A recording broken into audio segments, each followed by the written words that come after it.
Algebra I 13.2a, equations of the form ax² = k.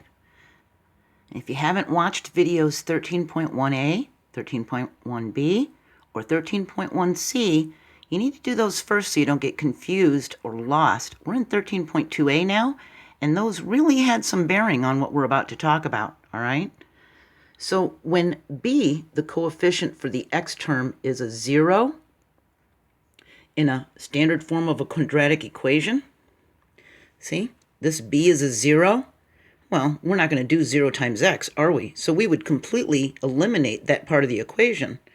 Then we have a quadratic equation in the form of ax² = k, and the b is 0, and actually this c is a negative k. Look what happens. Here we have ax² plus 0, because that's what the b is, plus c equals 0. If we take this c away from each side of the equation, we end up with just ax² equals negative c. That's how we got the negative k, because we're using that in place of the c. See?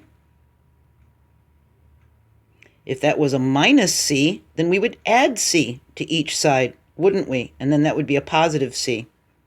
So depending on if this is a negative or a positive is going to depend on whether this is a negative or a positive, isn't it? So we end up with this form of an equation right here, see? The first thing we do is solve for the x² and then find the square roots. So take a look at this little guy here. We have 3x² = 18. So the first thing we're going to do is isolate that x² by dividing both sides by the coefficient 3. We divide by 3 on each side. That turns into a 1, doesn't it? So now we have x² = 6. Now we can find the square roots. X is equal to a positive or a negative square root of 6. We can split that up into x equals square root of 6 or x equals a negative square root of 6. So that's our solutions, a positive square root of 6 or a negative square root of 6. And we can check it by plugging in these two values into the equation separately to see how it works. And we get 3 times the square root of 6 squared, which becomes 3 times 6, right? When we remove that radical sign, when we multiply the square root of 6 by square root of 6, and it ends up being 18 = 18, so that side's okay. And when we put the negative square root of 6 on this side, we end up with, because a negative and a negative makes a positive, we end up with 3 times 6, which is 18, which equals 18. See? Now, if you're really confused about what I did right here, well, removing those square roots, the radical signs, then you're in way over your head, and you need to see the links in this video's description for 11.9a and 11.9b, where we talked about solving equations with radicals. That was back in chapter 11. We're in chapter 13 now.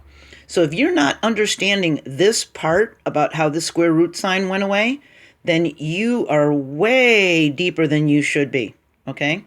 You need to go back to these videos and start watching forward from there and catch up, okay? Because you missed something big there, all right?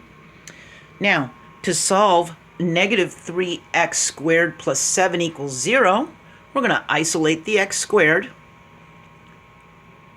try to get it alone. So we're going to subtract 7 from each side of this equation because that's a plus 7. That's going to create a 0 pair and eliminate that.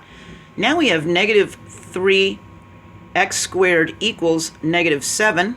We can divide both sides of the equation by this negative 3 to isolate the x. That becomes a positive 1. Now we have x² equals, two negatives make a positive fraction, a positive 7/3. When we find the square roots, x is equal to a positive or negative square root of 7/3. So now what we need to do is rationalize the denominator to remove that radical sign. So we multiply both by 3. So we're rationalizing this denominator. We multiply both by 3, the numerator and the denominator, and we get 21/9, and the square root of 9 is a 3. So we take away the radical sign from the denominator. See, that's rationalizing the denominator. But the 21 is not a perfect square, so it's going to stay underneath the radical sign, but the 3 is not. So now we write it like this instead of this. See? If you're confused about that, you need to go to 11.5b, and that's link is also going to be in this description. You know, you can just click right on it, all right? So now, what we've got for solutions is that x is equal to the square root of 21 over 3, or x is equal to the negative square root of 21 over 3. Those are our solutions, all right? So let's compare the last video to this video. In the last video, we factored and used the principle of zero products. So if we have x squared minus 16 equals 0, we factored it. We got x minus 4 times x plus 4 equals 0. And we set this to equal 0, and we set that to equal 0. And because this is a minus 4, we added 4 to isolate the x. We got x equals a positive 4. And because that's a plus 4, we subtracted 4 to isolate the x, and we got a minus 4. So the answer is x equals 4 or x equals negative 4. Now in this video, what we did to solve the exact same problem was we had x squared minus 16 equals 0, just like we did up here, and we took away the square sign from here, that little 2 exponent, and we put a radical symbol around the 16. See? We can flip them back and forth. We can take this back off if we put that little 2 exponent back up there, see, and remove that radical sign. So now we've got x equals a positive or negative square root of 16. Well, square root of 16 is a 4, so that means x is equal to a positive or negative 4. Well, that's what we had here, see? So we could solve it either way, couldn't we? See how we did both? That was the previous video and this video. And which one do you think is easier? I personally am not a big fan of factoring, so I probably would go with this version. See? Little radical sign never scared anybody, right? So our next video is 13.2b.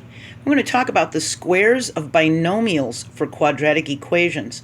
And of course, 11.5b's link is going to be in here. And 11.9a and 11.9b is going to be in here. Along with a lot of the videos from chapter 12 that talked about quadratic functions and equations, how to identify a quadratic equation. Can you just look at one and tell that it's quadratic or not? Tells you how. You just look for the video in this list. There's even going to be a link to my grade 8 math playlist for functions and set builder notation, okay? A lot of interesting video links are in here. And if you feel like you need to watch them, then watch them. A few minutes of your time is going to help you get a better grade. Just depends on how bad you want it, how much you care. All right? I'll see you next video. Bye.